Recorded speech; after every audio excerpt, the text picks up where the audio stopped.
Abra sua Bíblia em Josué, capítulo de número 5. Nós estamos falando sobre tomando posse da nossa herança, da sua herança, amém?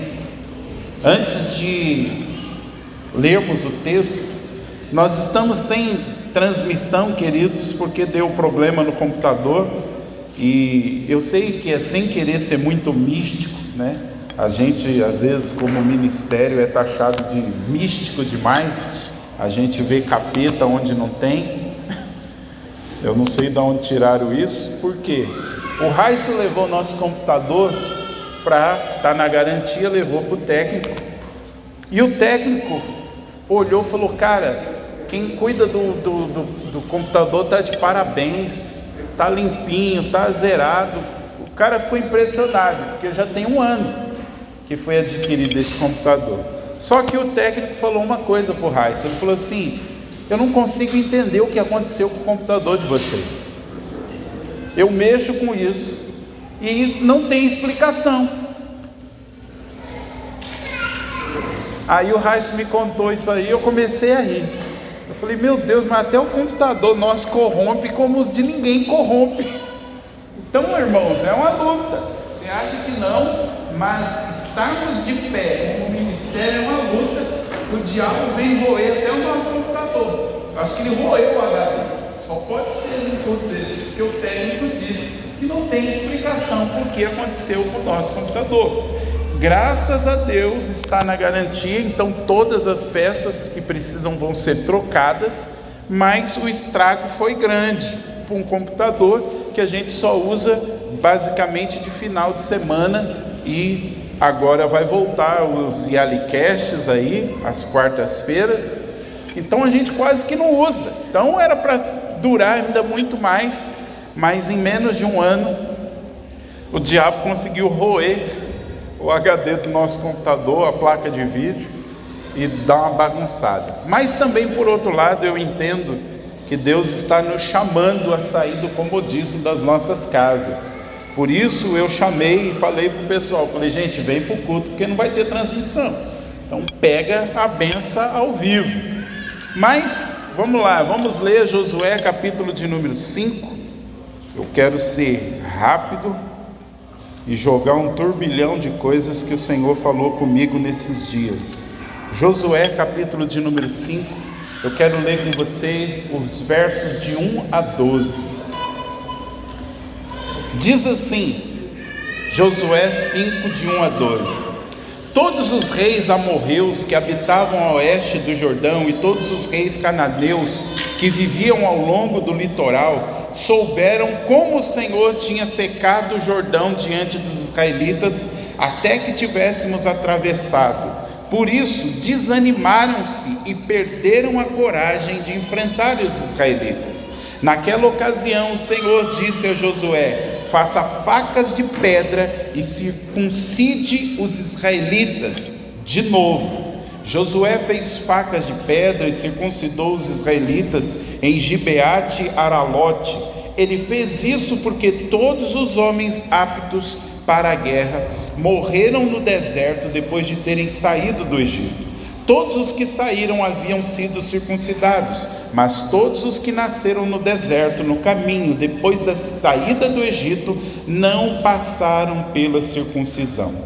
Os israelitas tinham andado 40 anos pelo deserto, até que todos os guerreiros que saíram do Egito morressem, visto que não tinham obedecido ao Senhor, pois o Senhor lhes havia jurado que não veriam a terra que prometera aos seus antepassados que nos daria, terra onde manam leite e mel. Assim, em lugar deles, colocou os seus filhos, e foram os filhos que Josué circuncidou. Ainda estavam incircuncisos, porque não tinham sido circuncidados durante a viagem.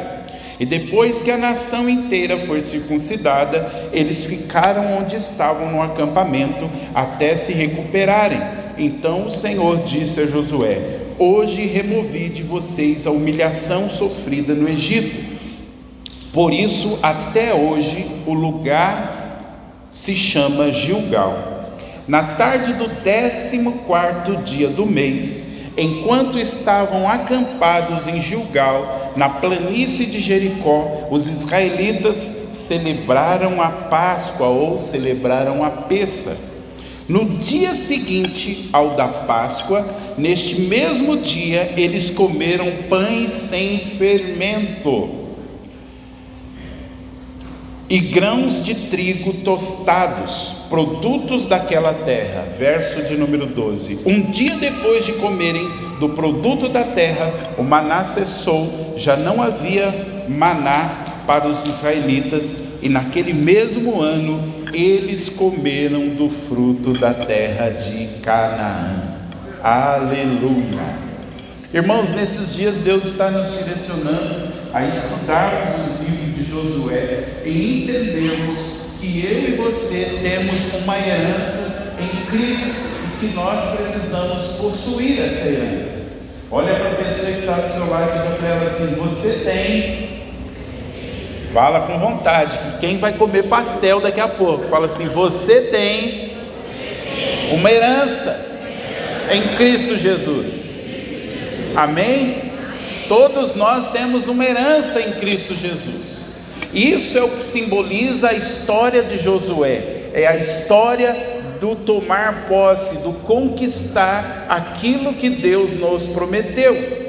Mas esses dias Deus me abriu os olhos para que eu visse um detalhe que até então eu não tinha atentado. Quando Israel saiu do Egito, eles celebraram a festa da Páscoa, a festa de Pessa. Eles celebraram Pessa, eles celebraram a festa dos pães ázimos e saíram do Egito. E aí depois eles viveram todos aqueles milagres que vocês conhecem.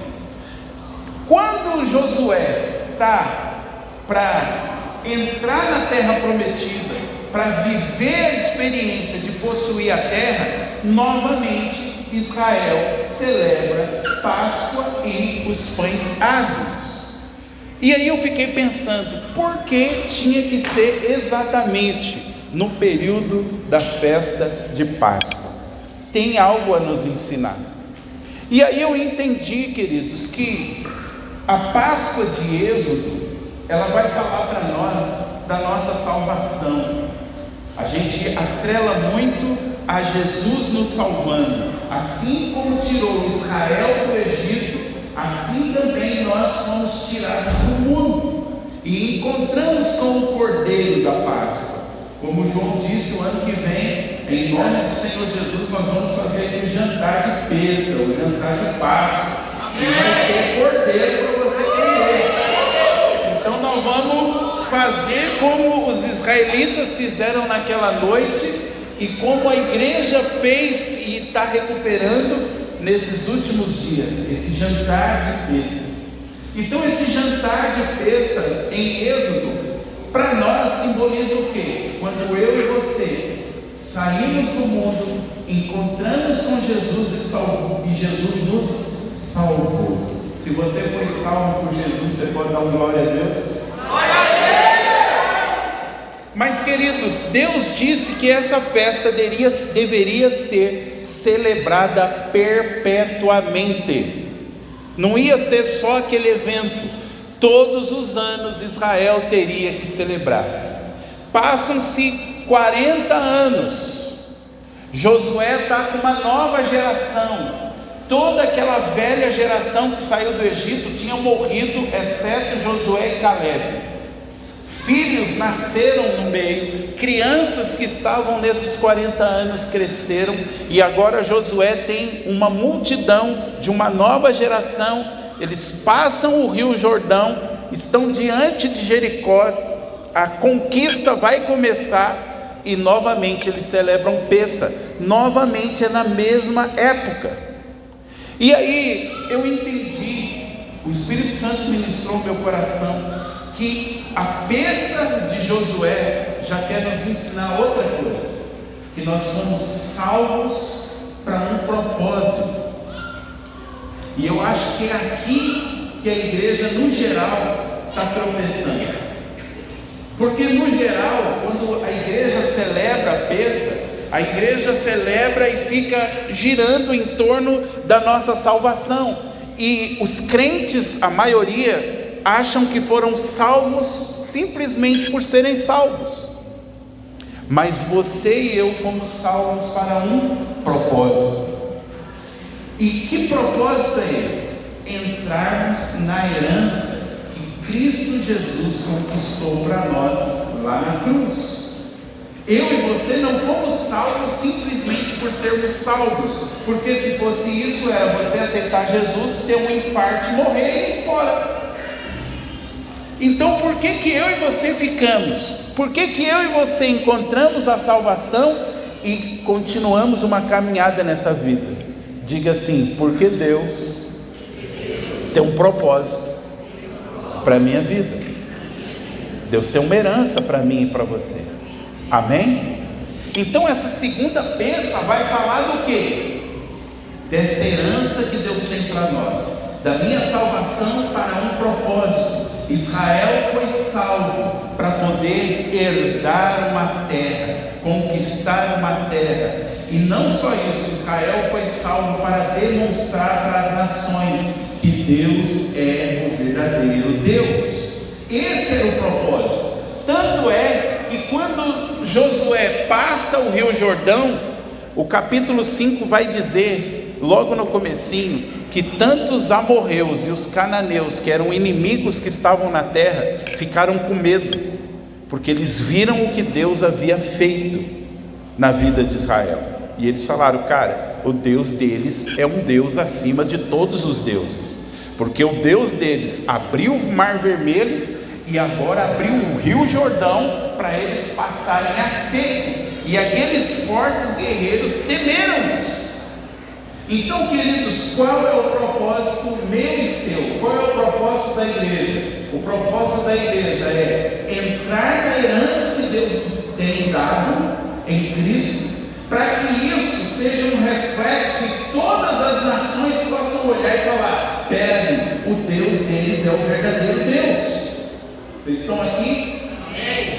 Esses dias a Catiane estava falando algo aqui no comecinho, e esses dias Deus fez algo comigo e com a Neide, e eu acredito que a gente não estava entendendo, mas agora está começando a entender. Eu andei esses dias por alguns lugares aqui de Suzano que até então eu não tinha ido, e eu estou abismado com o tanto de gente que tem nessa cidade. Fomos ali para o lado do Jardim Europa, o tanto de predinho que estão construindo, e eu falei para o Senhor, Senhor, isso aqui são vidas, cada bloco desse são famílias, são pessoas que precisam te conhecer. Aí nós fomos lá para um fundão de Palmeiras, quase 20 e poucos minutos de carro, dentro da cidade ainda, e a gente passando em predinhos e casas e bairros com centros comerciais, que eu fiquei olhando falando: Senhor, eu nem sabia que isso tinha na nossa cidade. E eu falei: são mais vidas. E ontem, depois do sítio, a gente foi levar uma amiga da Melissa na casa dela, lá no Casa Branca, e ela nos dirigiu por um caminho, e eu fiquei assustado com o tanto de condomínios, de casas e de prédios que tem para lá no Casa Branca. E eu fiquei olhando tudo aquilo falando: Senhor, isso tudo são famílias que precisam ser alcançadas. Então, queridos, qual é um dos aspectos da herança que Deus tem para nós? São vidas que precisam ser alcançadas. Você foi salvo para alcançar outras pessoas. Aleluia, obrigado pela empolgação.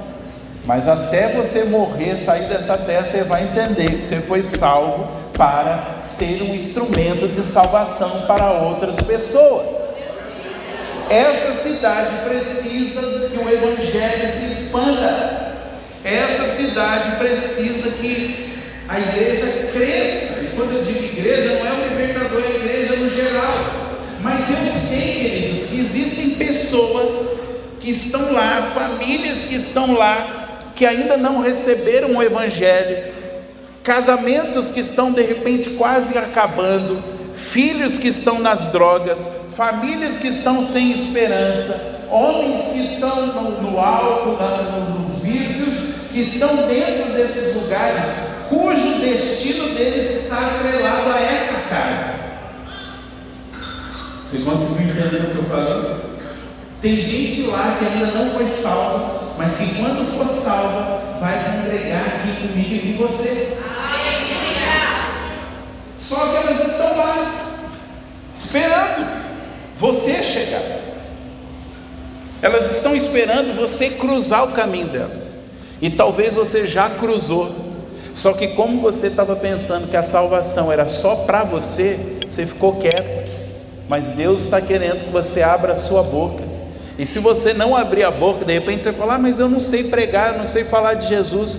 Você sabe abraçar, você sabe dar um sorriso, você sabe apertar uma mão, você sabe pelo menos falar: eu vou estar orando por você.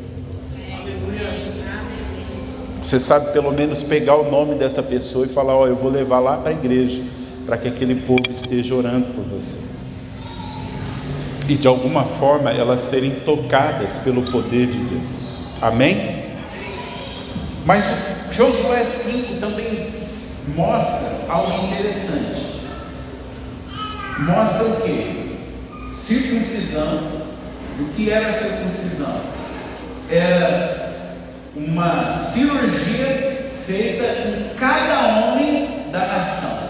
Então cada homem tinha parte da pele do seu órgão genital removida.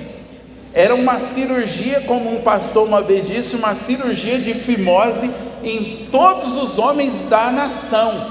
Agora pensa, querido, todos os homens da nação entraram na faca, exceto Josué e Caleb, porque eles já estavam circuncidados. Então todos os homens entraram numa operação geral. E isso aí só os homens vão sentir. Imagine alguém fazendo uma cirurgia de você com uma pedra. Não tinha bisturi, não tinha um cirurgião famoso, não tinha anestesia, não tinha hospital Albert Einstein. Era, desculpa a expressão, baixa as calças que a pedra vai passar aí. É o texto diz que Josué fez facas de pedra e circuncidou todos os homens. E depois da circuncisão, toda a nação entrou na Páscoa. Agora, queridos, glória a Deus por Jesus, porque hoje em Cristo Jesus nós não precisamos passar mais pelo ritual da circuncisão em termos, porque a circuncisão agora não é mais no físico. A Bíblia vai dizer que a circuncisão é no coração. Isso fala de quê? Isso fala de que a carne precisa ser retirada do nosso coração. Se você quer celebrar Páscoa da forma correta, se você quer celebrar Pêssar da forma correta, você precisa celebrar circuncidado. Havia lá em Êxodo, Deus disse o seguinte: se não for circuncidado, não pode participar de Pêssar, com o risco de morte, com o risco de ser exterminado no meio do povo. Mas a lei continua a mesma, o princípio. Hoje nós não precisamos mais de uma circuncisão na carne, mas nós precisamos de uma circuncisão no coração, queridos. O nosso coração precisa ser ferido, precisa que a faca de Jesus. E é interessante que o nome Josué e o nome Jesus praticamente são os mesmos em hebraico. Então Josué era um símbolo de Jesus. Assim como Josué circuncidou o povo, Jesus também circuncida aqueles que fazem parte do seu povo. Só que Ele vai passar a faca no nosso coração, Ele vai passar a faca nas nossas emoções, Ele vai passar a faca nos nossos sentimentos, Ele vai passar a faca nos nossos pensamentos. Por quê? Porque Ele precisa remover a carne. Espiritualmente, eu e você precisamos estar circuncidados. porque também a circuncisão era um símbolo de aliança. A aliança com Deus precisa estar no nosso coração. Amém? Vocês estão aqui? Então Josué circuncida todo o povo e eles vão participar do quê? Da Páscoa. Eles vão sentar para comer do cordeiro, eles vão sentar para celebrar a saída do Egito, e Deus diz assim: hoje eu estou retirando a vergonha do Egito. E sabe que Deus falou uma coisa interessante comigo, Márcio? Irmãos, quantos de nós aqui se envergonhamos do nosso passado? Você se envergonha do seu passado? Quando você olha para trás, antes de você conhecer Jesus, ou mesmo você que nasceu crente, que teve uns deslizes, quando você olha para trás, para as coisas que você fez, para as coisas que você viveu, você sente vergonha disso? Porque Deus disse que aquela peça, Ele estava tirando a vergonha. Por que Ele estava tirando a vergonha? Porque Ele estava dando uma nova vida. Mas sabe o que o Senhor ministrou comigo? Que hoje o cristianismo, na maioria, as pessoas estão voltando às práticas que elas tinham no passado. As coisas que para nós eram vergonha no passado, a gente como crente está voltando a fazer. Irmãos, eu vou usar a minha vida, amém? Para ninguém dizer que eu estou jogando direto. Eu estou jogando direto mesmo. Eu vou usar a minha vida. Quem era o Márcio? O Márcio, dentre tantas coisas, tinha uma coisa. Final de semana, o Márcio ponhava uma roupa, dinheiro no bolso e gandaia. Na época eram os bailes, as farras. A Marli já está ali, eu também. O Márcio, às vezes, saía direto do trabalho para ir direto para os bailes, para os barzinhos. E o Márcio chegava, às vezes, 2 dias, 3 dias depois. O Márcio chegava, às vezes, de madrugada, muito louco. Está minha mãe ali que não deixa eu mentir.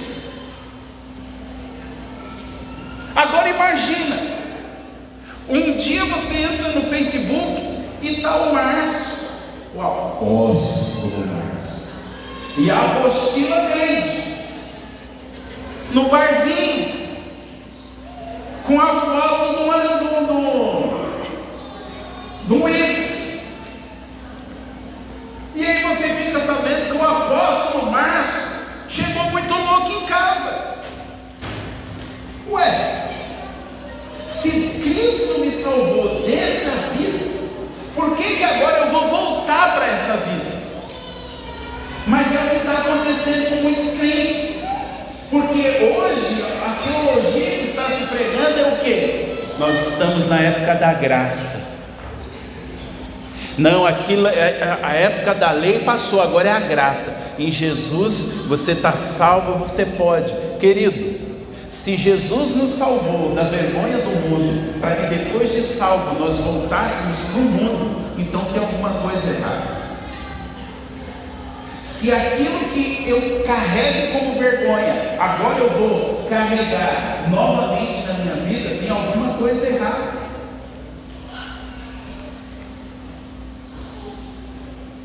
Isso é para nós refletirmos. Por quê? Porque eu e você fomos chamados a ser diferentes. Eu sei das coisas que eu vivi lá atrás, o que eu fiz, e até dos que eu deixei de fazer. E Jesus foi lá e me salvou, assim como salvou você. Agora, por causa de uma graça mal entendida, as pessoas estão voltando às velhas práticas.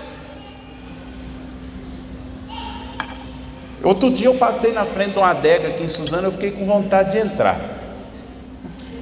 Eu vou te dizer por quê.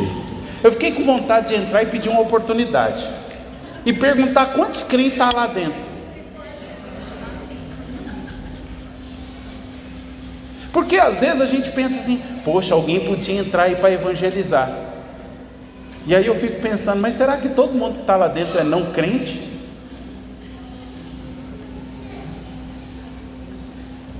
Agora, nos dias dos avivamentos, bares fechavam, cassinos fechavam, prostíbulos fechavam, porque eles estavam cheios de pecadores. Hoje talvez não feche porque está cheio de crente.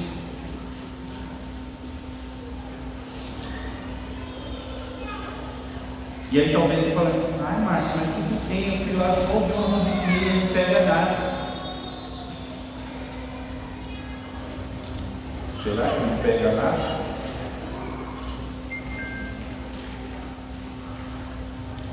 Então vamos lá entender: circuncisão, Páscoa.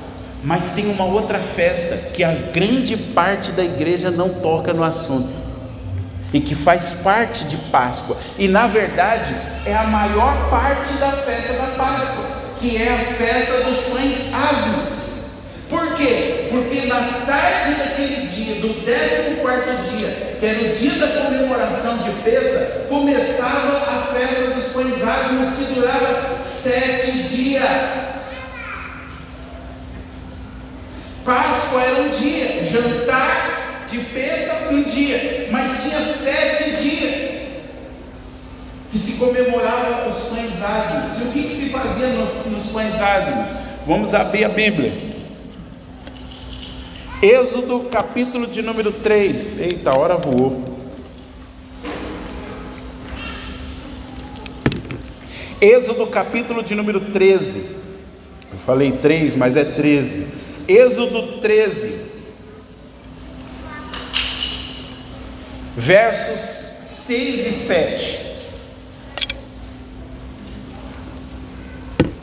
Essa é uma vida boa, hein, Cecília? Curtindo a palavra com a mamadeira na boca, no colo da mãe. Isso não existe lugar melhor. Ela viu que eu falei dela. Êxodo 13, versos 6 e 7 diz assim: durante 7 dias comam pão sem fermento, e no 7º dia façam o quê? Faz uma festa. Você celebra a Pêssar, 7 dias sem comer fermento, no último dia vocês vão me fazer uma festa. Eita Deus que gosta de uma festa. Se você não gosta de festa, o céu e o reino milenar de Cristo na terra não vai ser um lugar para você, porque o nosso Deus ama uma festa. Tanto é que ele jogou 7, depois foram surgindo várias outras para Israel. Deus é um Deus festeiro. E no verso de número 7 ele diz assim: comam pão sem fermento durante os 7 dias, não haja nada fermentado entre vocês, nem fermento algum dentro do seu território. E nós não vamos ler por causa do tempo.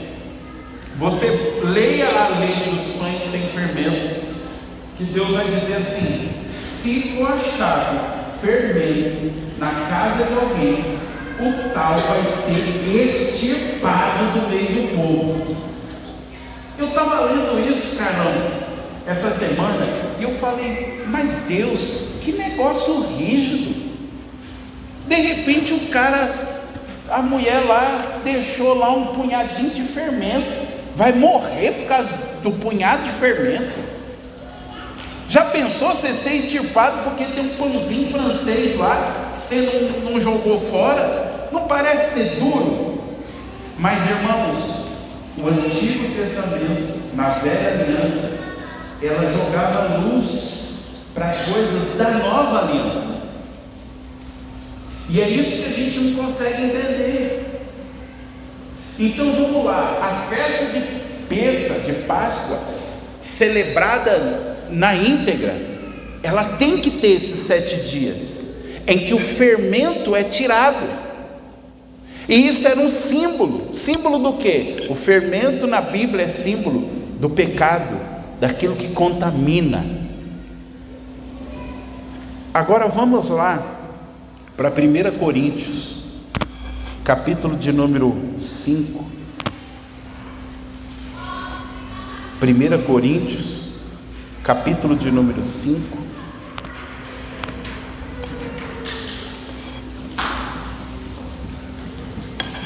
Nós vamos ler os versos de 1 a 8. 1 Coríntios capítulo 5, versos de 1 a 8. Diz assim: por toda parte se ouve que há imoralidade entre vocês, imoralidade que não ocorre nem entre os pagãos. Vou dar um pausa aqui. Irmãos, olha o que Paulo está dizendo para a igreja de Corinto: vocês são tão imorais que nem o povo do mundo é como vocês. Vamos seguir. A ponto de alguém de vocês possuir a mulher do seu pai. Ou seja, tinha alguém da igreja que estava tendo relações com a madrasta, com a esposa do pai. E chegou no ouvido de Paulo isso. E ele falou: gente, vocês chegaram nesse nível de imoralidade, vocês são crentes e estão agindo assim. Verso 2: e vocês estão orgulhosos. Não deviam, porém, estar cheios de tristeza e expulsar da comunhão aquele que fez isso? Verso 3: apesar de eu não estar presente fisicamente, estou com vocês em espírito, e já condenei aquele que fez isso como se estivesse presente. Quando vocês estiverem reunidos em nome do nosso Senhor Jesus, estando eu com vocês em espírito, estando presente também o poder do nosso Senhor Jesus Cristo, entreguem esse homem a Satanás, para que o corpo seja destruído e seu espírito seja salvo no dia do Senhor. Ah, não, isso é Velho Testamento. Não, isso é 1 Coríntios, Novo Testamento, Nova Aliança, debaixo da graça. Paulo está dizendo: pega o cabra e entrega ele na mão do diabo, tira ele da comunhão da igreja. Aí talvez você fale: mas o que tem a ver que você está lendo festa e entrou nesse texto? Calma, vamos lendo. Verso de número 6: o orgulho de vocês não é bom. Vocês não sabem que um pouco de fermento faz toda a massa ficar fermentada? Um pouquinho de fermento faz a massa crescer. As mulheres aí que fazem pão sabem muito bem do que esse texto diz. Está dizendo.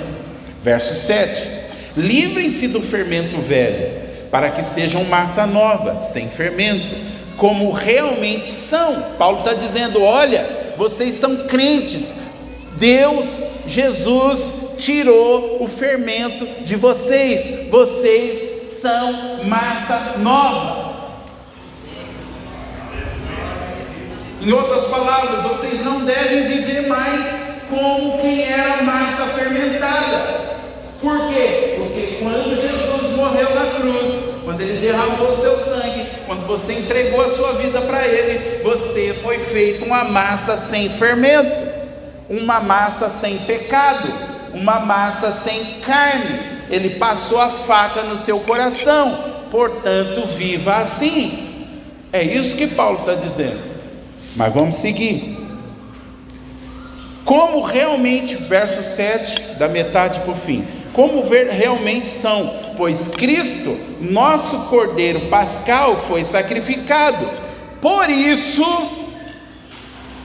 por esse motivo, por qual motivo? Porque Jesus, que era o nosso Cordeiro, morreu, se sacrificou. Por esse motivo, por essa razão, celebremos a festa. Que festa? Peça. Mas não só celebremos que Jesus morreu e ressuscitou, celebremos que Ele morreu, que Ele ressuscitou, que Ele derramou seu sangue, que Ele perdoou nossos pecados, que Ele nos salvou, mas que Ele também nos fez uma massa sem fermento. Celebremos não só o Pêssego. Hoje eu recebi 300.000 mensagens, fotinha, e gente que passa o ano todo sem mandar uma mensagem. Você manda mensagem, a pessoa deixa você no vácuo, hoje mandou uma mensaginha falando que Jesus ressuscitou. E eu quase fiz, é que de domingo eu estabeleci que eu não vou ficar vendo o WhatsApp, a não ser que sejam casos extraordinários. Eu estabeleci que de domingo eu não, se tiver jeito mesmo, caso contrário eu não vou ficar vendo mensagem. Mas eu quase fiz também uma, legal, Jesus ressuscitou, agora vamos tirar o fermento das nossas vidas. Como disse o João aqui, você quer celebrar Pêssego? Vamos celebrar a maneira correta.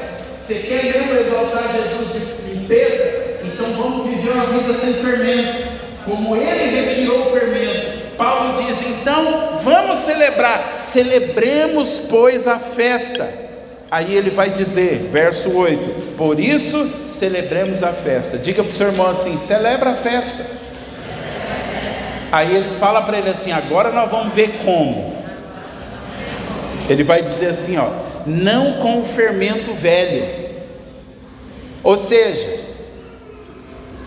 crente, bonitinho, do libertador de Israel do Boa Vista, cujo templo está na rua Daniel Joaquim Esteves, número 101, bairro do Boa Vista. Crente cheirosinho do país da Crentolândia. Larga o velho homem. Larga, vou usar uma expressão forte, se escandaliza.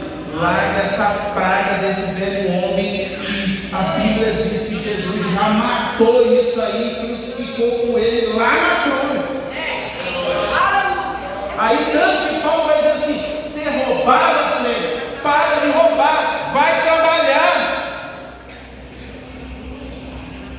Eu estou vendo que daqui a pouco vai ter a igreja apostólica ladrões do Novo Testamento. Aí todo bandido que não consegue largar o roubo, vem que aqui nós vamos te aceitar. Aqui isso é inclusivo.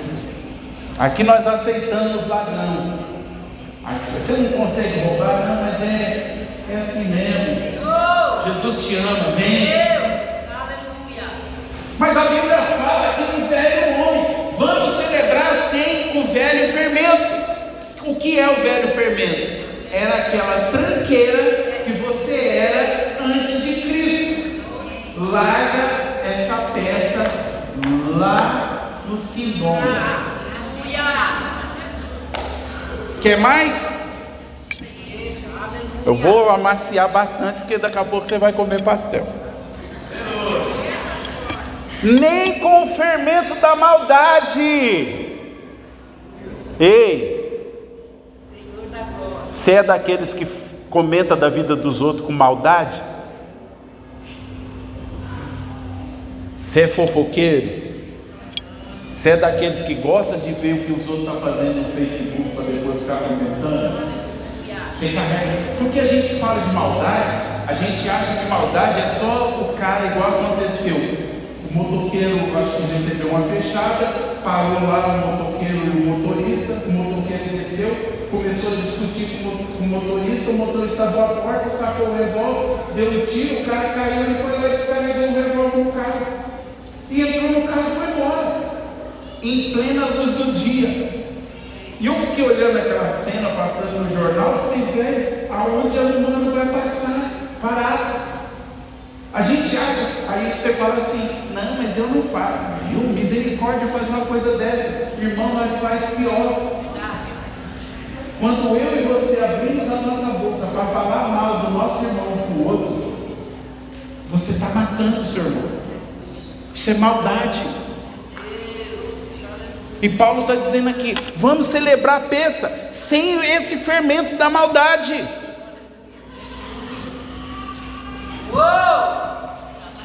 E aí ele vai falar também do fermento da perversidade. E ele não está falando para o povo do mundo, ele está falando para os crentes evangélicos da primeira igreja apostólica de 1 Coríntios. Os crentes que entravam no manto, o crente que ali tinha revelação, tinha poder, Paulo falou, vocês são ricos nos dons, mas era uma igreja que tinha divisão, facção, treta. Tinha um cara que estava dormindo com a madrasta. Meu Deus! E Paulo falou, vocês estão celebrando a festa, legal, mas vamos celebrar do jeito certo. Tira o fermento do velho homem, tira o fermento da maldade, tira o fermento da perversidade, tira esses fermentos. Mas aí ele vai dizer, finalzinho, mas celebrem com os pães sem fermentos da sinceridade e da verdade. A gente precisa ser mais sincero e verdadeiro.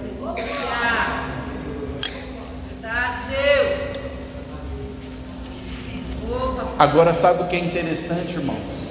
Quando Deus instituiu essa lei dos pães sem fermento, Ele diz, tira o fermento, mas tira também coisas levedadas. Ou seja, imagine, vou usar um exemplo a Kelly, ele faz pão, faz bolo. Então a Kelly tem lá, vou usar a linguagem dos nossos dias, tem lá o pó royal, fermentinho biológico, mas ela já fez pão.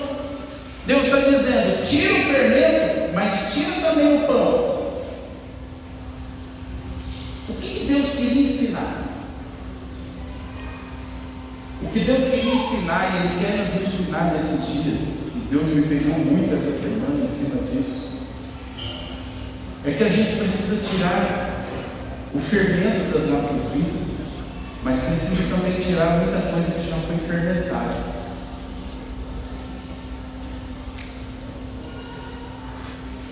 E aí, irmãos, a gente precisa tomar cuidado com um monte de coisa.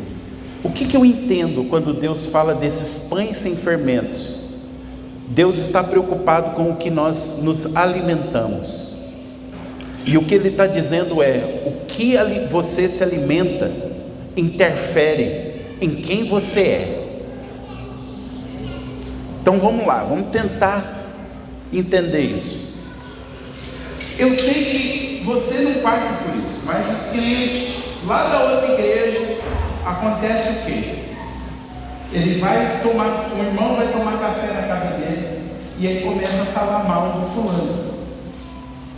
E aí esse irmão não tinha problema nenhum com fulano, mas agora o irmão começa a ver aquele fulano com os olhos diferentes. Por quê? Porque aquele bendito, aquele irmão foi lá com o fermento da maldade e semeou o semente da maldade. E Paulo diz em 1 Coríntios 5, uma lei, que um pouquinho de fermento fermenta toda a massa.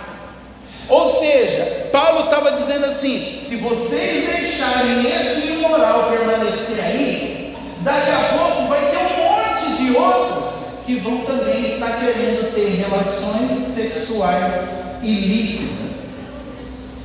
Então pega esse fermento e arranca fora, joga fora, não deixe sair não, que vai contaminar tudo. Então, querido, eu e você podemos ser contaminados. O que você fala pode contaminar outros, e o que você ouve pode te contaminar. Então cuidado com o que você fala e cuidado com o que você ouve. Cuidado com as palavras que saem da sua boca, porque elas podem abençoar, mas elas podem amaldiçoar. Elas podem estar fermentando o coração de alguém. Agora cuidado também com o que você ouve, porque o que você ouve pode estar te fermentando. E se você se tornar uma massa fermentada, você pode ser extirpado do meio do povo.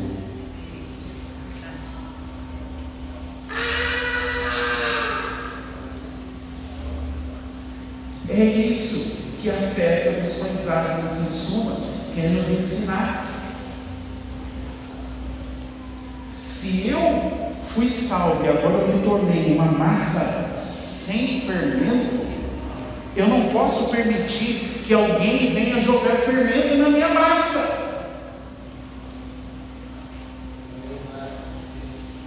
Posso, eu não vou chutar essa mesa que está bonita, mas posso chutar a mesa? Cuidado com quem você anda. E para esse negócio, não, nós temos que amar.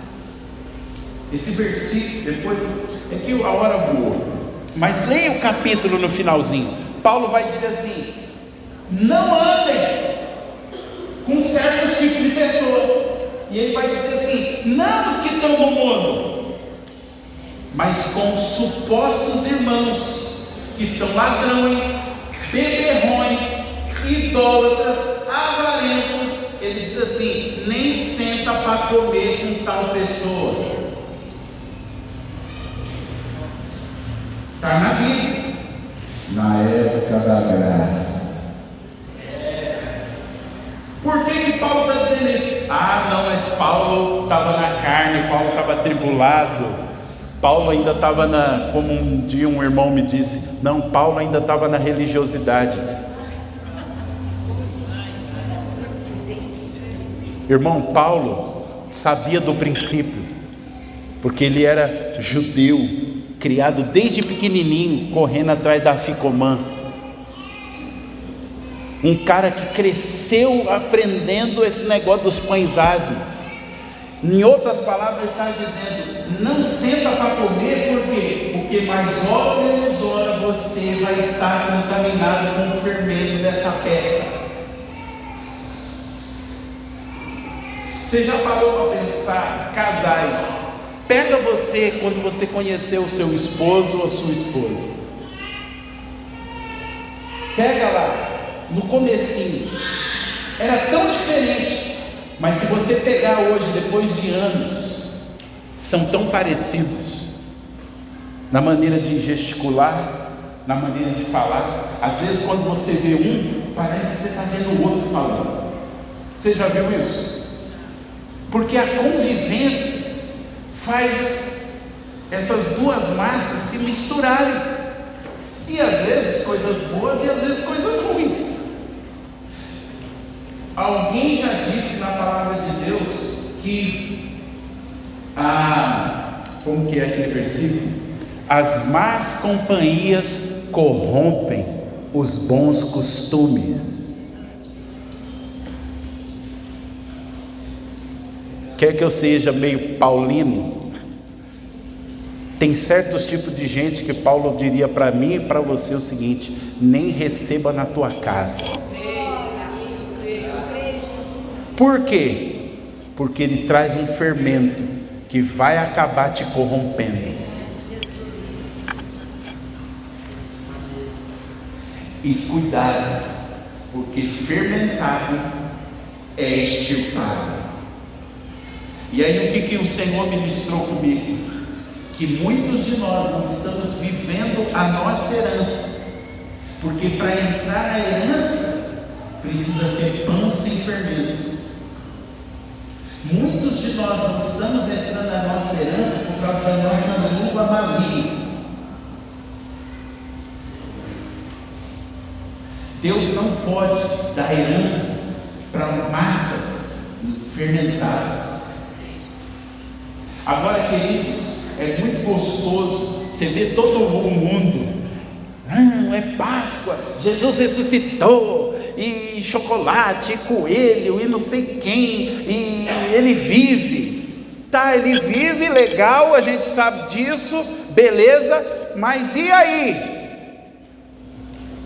E aí, meu irmão, ele morreu, ressuscitou, está vivo, está voltando, mas ele espera encontrar um povo que seja massa sem fermento, porque massa fermentada vai ser extirpada.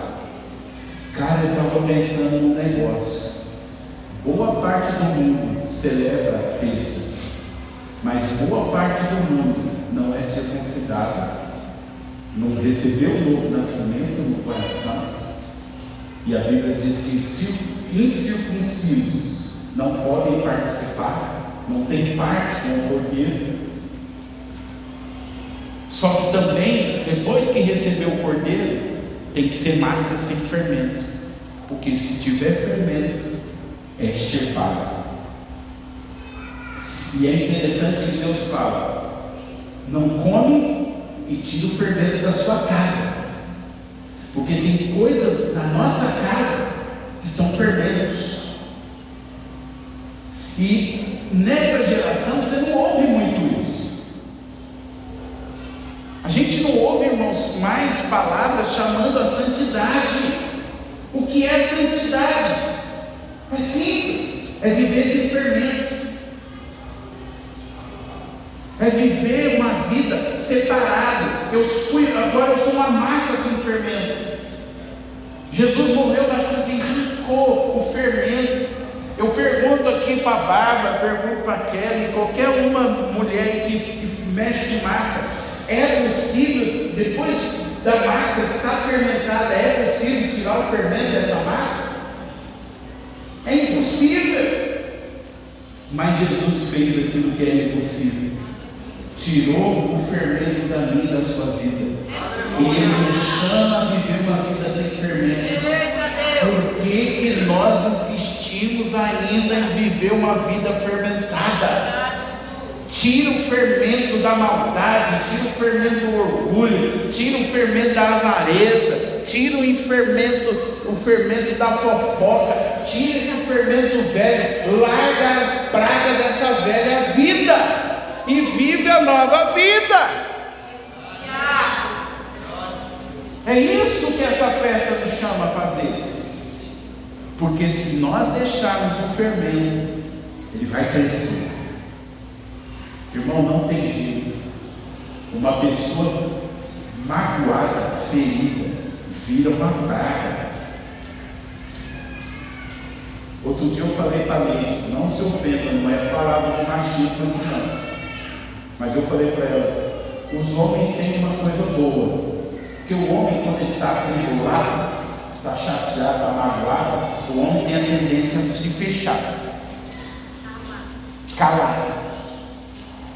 Então, eu sei que vocês não, eu sou assim, os homens daqui não. Mas você que é mulher, e também eu sei que é de outra igreja, não tem o que acontece. E você ficar com o seu marido, o que foi? O que aconteceu? Você está quieto, fala uma coisa, e o cara está quieto. Eu te fiz alguma coisa? Você quer ir embora? Você cansou? E fica jogando um monte de perguntas. E o cara está calado. Ele está chateado, ele está magoado, ele está triste, ele está com sentimentos. Alguém pisou na bola, ele quer matar metade do mundo, mas os homens têm a tendência de se fechar. E para arrancar aquilo dele, é uma luta. Agora, e as mulheres? Uma mulher chateada, magoada, ferida, vira um baita de um pó royal. Porque aonde ela encosta, ela...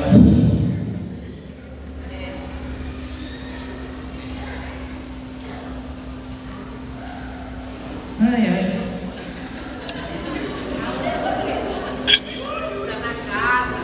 Agora, cuidado. Cuidado. Principalmente nós, pais de filhos. Cuidado com o que você fala dentro da sua casa. Cuidado com o que você fala de mim dentro da sua casa. Cuidado com o que você fala da igreja dentro da sua casa. Porque depois não adianta falar, ai, meu filho não quer ir mais ir para os cultos. Ai, meu filho desviou. Ai, mas meu filho não quer saber de Deus. Ai, mas meu filho agora está andando com os manos, com as minas e quer saber das coisas de Deus. Mas por que será? Ah, o diabo. Não, às vezes o diabo foi as palavras que você falou. Criticou a igreja, criticou Deus, murmurou, criticou o líder. Uma hora o cara vai olhar e vai falar, meu, eu vou ir para esse lugar, o pastor é um capeta. A igreja é um centro do inferno. Minha mãe está indo para lá, meu pai está indo para lá, não sei nem porquê. Eu vou ir para esse lugar nada, e aí ele vai ver os caras do mundo, as minas do mundo melhor. Por quê? Porque eu tenho uma filha. E às vezes a Denise chega e fala, pai, na igreja o pessoal não faz isso, mas lá no mundo o pessoal dá atenção. Eu já falei de testemunha, eu já falei várias vezes para ela, para dessa conversa. Dentro da igreja tem defeito sim, mas ainda é o melhor lugar do mundo. E gente do mundo é falso, e gente do mundo é aproveitador, mas na igreja também tem. Falei, mas pelo menos na igreja, de vez em quando o pai usar para dar uns tapas, um chuta e os caras se arrependem. Mas no mundo, só por dentro. Cuidado com o que você fala. Por quê? Porque a sua herança vai ser determinada pelo quanto de fermento tem na sua vida.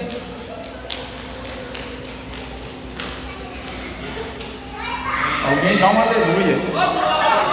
Eita, 9h22.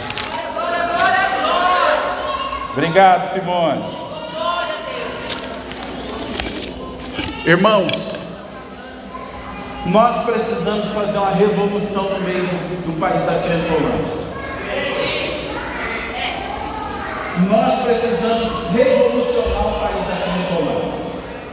Está todo mundo indo por um caminho, nós precisamos ir pelo caminho de Deus. Essa semana, quando o Espírito Santo ministrava tudo isso, mais um pouco, que está aqui escrito aqui, eu falei para Deus, Deus, eu cansei. Eu cansei de ver crente falando que odeia o outro. Irmãos, se você é alguém que está aqui e você está odiando alguém, eu vou te falar para você, você está tomado pelo capeta do fermento. Não pode ter na nossa boca esse negócio, não, eu odeio fulano. Sentir raiva, sentir ira. Irmão, eu brinquei, eu vou falar de casa, né? Uma vez eu estava assistindo com um pai e mais 2 teólogos falando sobre casamento. E aí, eles 4 lá na mesa, aí um olhou pro outro, todos casados, falaram assim: você já pensou em divórcio? Aí os 4, não. Aí um levantou a mão e falou: eu já pensei em assassinar. O que ele está querendo dizer? Eu nunca pensei em divorciar, mas eu já pensei em matar a minha esposa. O que eu quero dizer com isso? Às vezes nós vamos sentir raiva, às vezes alguém vai fazer algo para você, você vai ficar irado, mas você não pode carregar o resto da sua vida esse discurso de que eu odeio fulano, porque isso é fermento e você vai ser extirpado no meio do povo. 1 João diz o seguinte: que quem odeia o seu irmão é assassino, e os assassinos não vão herdar o reino do céu. Mas o que eu faço? Se vira, mas tira esse fermento. É isso, irmão. Essa semana eu li 1 João. Eu falei: Jesus, tira isso da Bíblia, porque isso nos confronta. Mas está aqui. Se você odeia o seu irmão, você é igual aquele cara que saiu do carro e deu o primeiro tiro, o cara caiu e ele foi lá e descarregou a arma. Você pode não fazer isso fisicamente, mas você faz isso com a palavra, você faz isso com o sentimento, você faz isso fermentando todo mundo que está ao teu redor. E eu vou dizer uma coisa para você: uma hora a conta vai chegar. Mesmo na época da graça, uma hora a conta chega.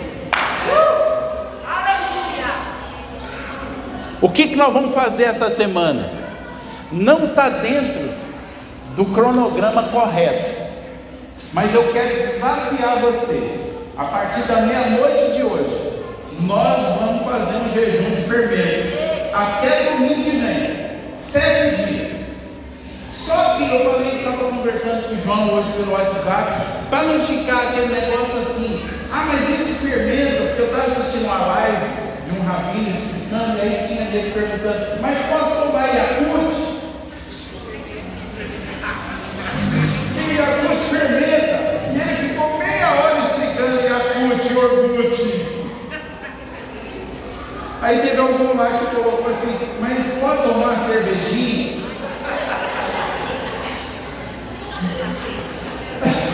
Aí eu falei: se eu falar disso vai virar um negócio. Ele perguntando. Aí eu falei: João, eu vou fazer um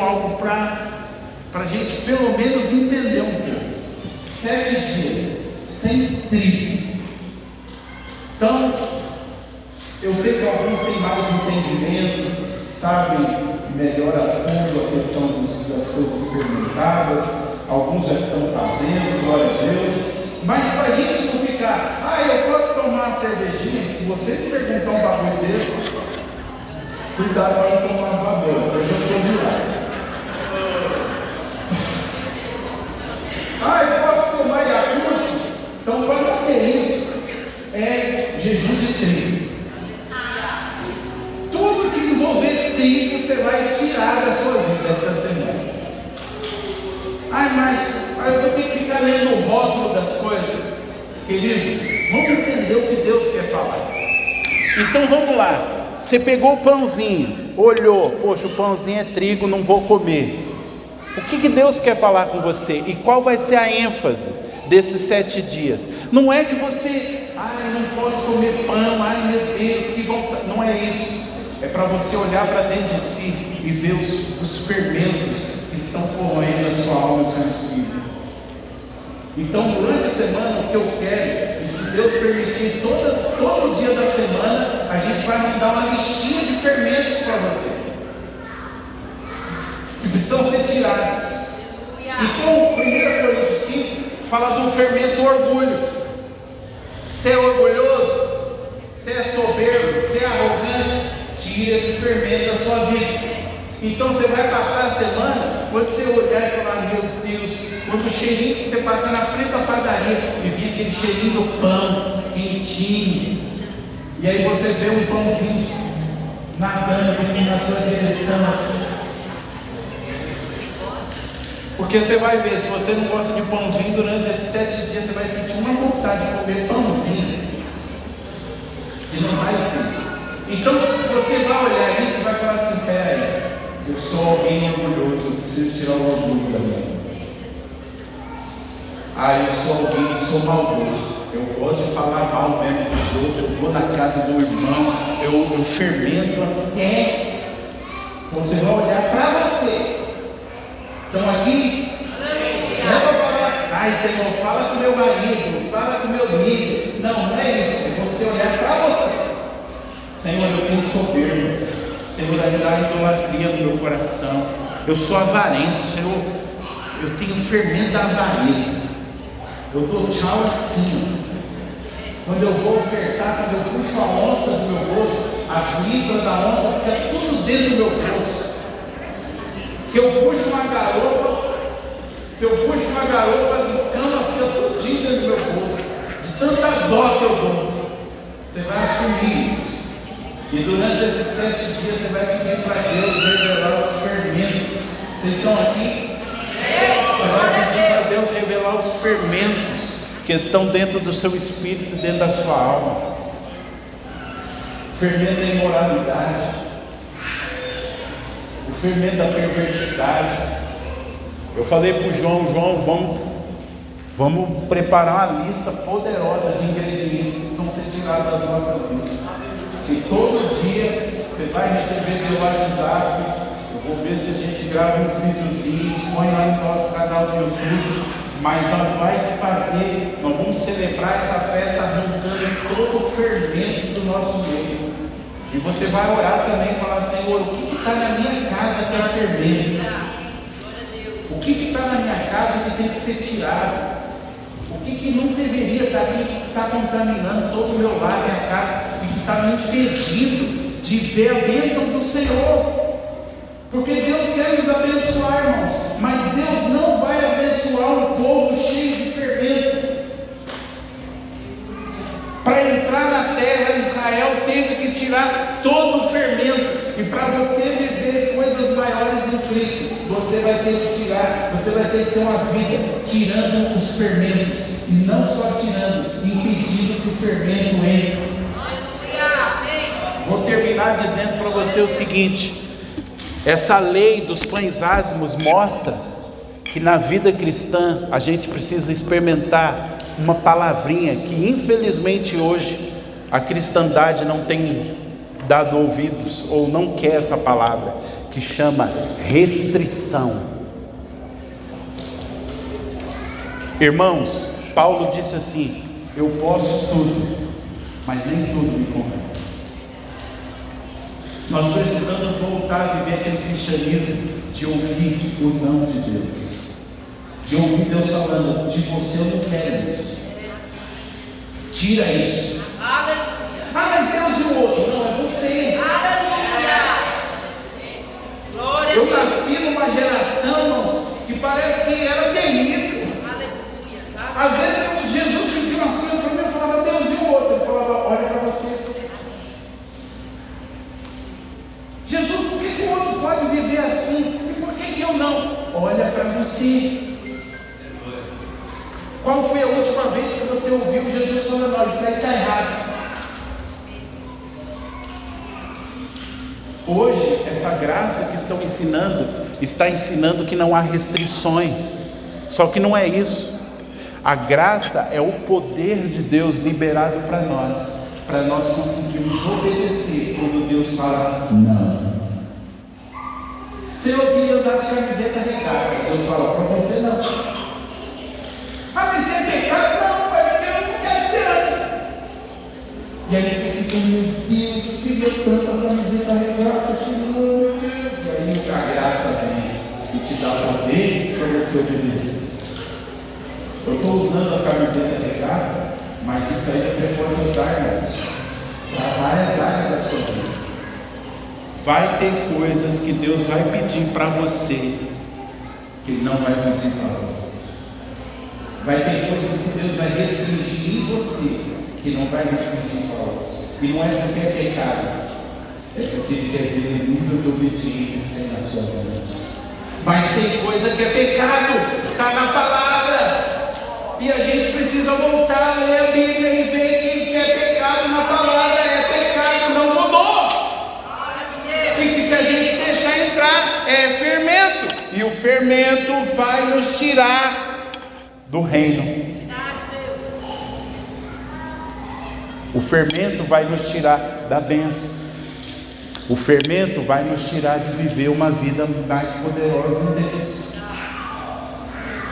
Vamos lá para 7 dias sem farinha de trigo, sem fermento. E vocês estão animados. Você pode, irmão, se você comer 10 pãozinhos durante a semana, mas deixar de ser fofoqueiro, já vai ser uma grande vitória. Por quê? Porque Israel ficou atrelado a não comer o pão. Não pode ter pão royal, não pode ter isso, não pode ter aquilo. E o que Deus quer ensinar é isso que Deus quer fixar. Só que Ele usa coisas didáticas, igual a gente fez aqui com as crianças, né? Agora ficou coisas didáticas. Mas não é, a questão não é elas acharem alguma coisa, elas entenderem o que significa esse achar. Se escorregar, se você acabar comendo alguma coisa com trigo na semana, não fica: ai meu Deus, quebrei o jejum. O mais importante é que nesses 7 dias você olhe para você e veja os fermentos que estão na tua alma e se arrependa. Se você estava vivendo a velha vida, larga isso. Vamos para a nova vida. Se você é orgulhoso, larga o orgulho. Se você é imoral, larga a imoralidade.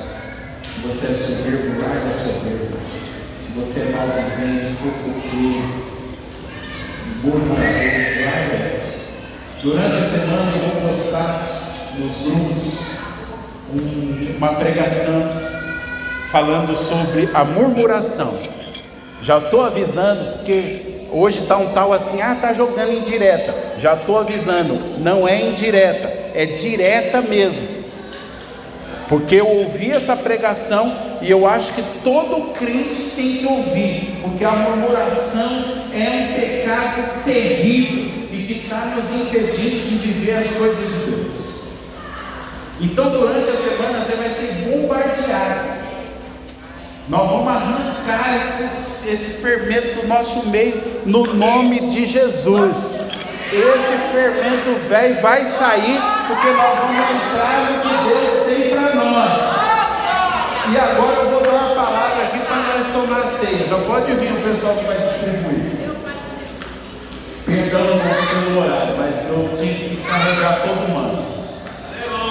Agora eu vou dar uma palavra como o apóstolo e o pai dessa casa. Se você tem contato com alguém que saiu daqui e essa pessoa vir falar mal da igreja, do libertador de Israel ou de mim, ou de qualquer irmão aqui, cuidado, porque é fermento. Então, se eu fosse você, eu dizia para essa pessoa: irmão, vamos continuar a amizade, mas não fale nada da minha casa.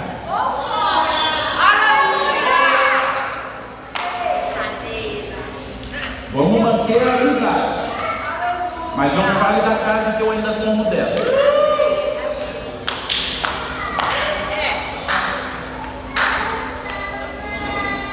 Essa foi a palavra do apóstolo. Se você é filho, obedece, senão o chicote vai estralar no seu lombo. Pode distribuir. Você vai estar recebendo hoje a mais sem fermento. Jesus arrancou o fermento de você. Oh glória, agora eu estou sentindo poder. Eita, meu Deus, 9h40.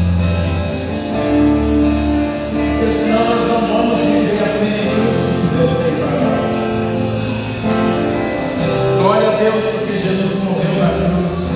Glória a Deus pela paz. Mas Ele morreu para tirar o fermento das nossas. É muito interessante que provavelmente foi no último dia, no 7º dia, no dia da festa, quando estava findando ácidos, que Josué deu as 7 últimas voltas em torno de Jericó.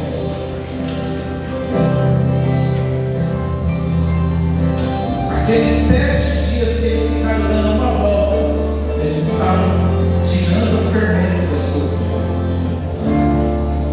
E no 7º dia, no dia de celebrar, uma nação inteira sem fermento, então Deus deu a maior vitória que eles poderiam abrir para entrar na terra.